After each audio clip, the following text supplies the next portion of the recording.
Oh hi à tout le monde, bienvenue dans cette nouvelle vidéo. Dans cette nouvelle vidéo, on va parler d'un personnage qui est pour moi bien trop détesté. On va parler de Sakura Haruno. Bon, je ne vous la présente plus, c'est l'un des personnages de Naruto, c'est d'ailleurs l'un des personnages principaux de l'œuvre et le personnage féminin principal de la série. Aujourd'hui, je voulais vous parler d'elle parce que c'est vraiment un personnage qui, moi, m'a marqué et je trouve qu'elle a toujours eu cette haine injustifiée que j'ai jamais réussi à comprendre. Déjà, les gens disent qu'elle est mal écrite. Alors après, je ne connais pas votre définition d'un personnage bien écrit, mais pour moi, c'est pas du tout le cas. Certes, elle a pu faire des actions illogiques qui nous ont parfois frustrés et énervés, mais pour moi, ça montre son côté humain. Son côté, je fais aussi des erreurs. Et je me dis que les gens la détestent peut-être parce que c'est le personnage dans lequel on voit le plus nos défauts.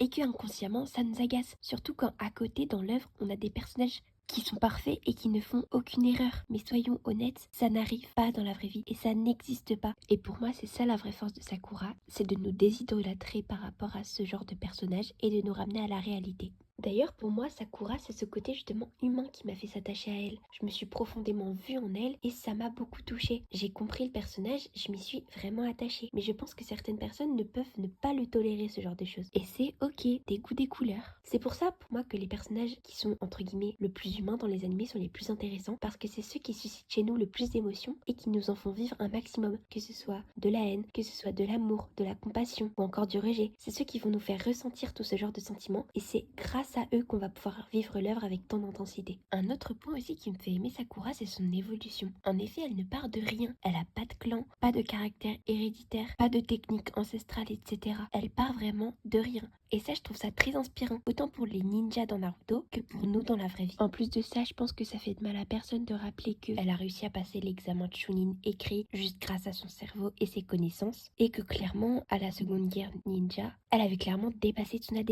Rendez-vous compte que Sakura, elle part de rien, elle dépasse une Senju qui est 5e Hokage et qui est une ninja légendaire. Rendez-vous compte, s'il vous plaît. Avant de finir la vidéo, je vois déjà les rageux venir. Oui, Sakura elle est inutile, nanana. Hinata elle est mieux, nanana, nanana. Déjà, Hinata, patati patata, les débats de puissance. J'ai plus 8 ans, moi je fais plus ça. Je compare plus les personnages sur leur capacité en termes de combat. Moi je les compare sur leur écriture, leur profondeur et à quel point ils m'ont touché.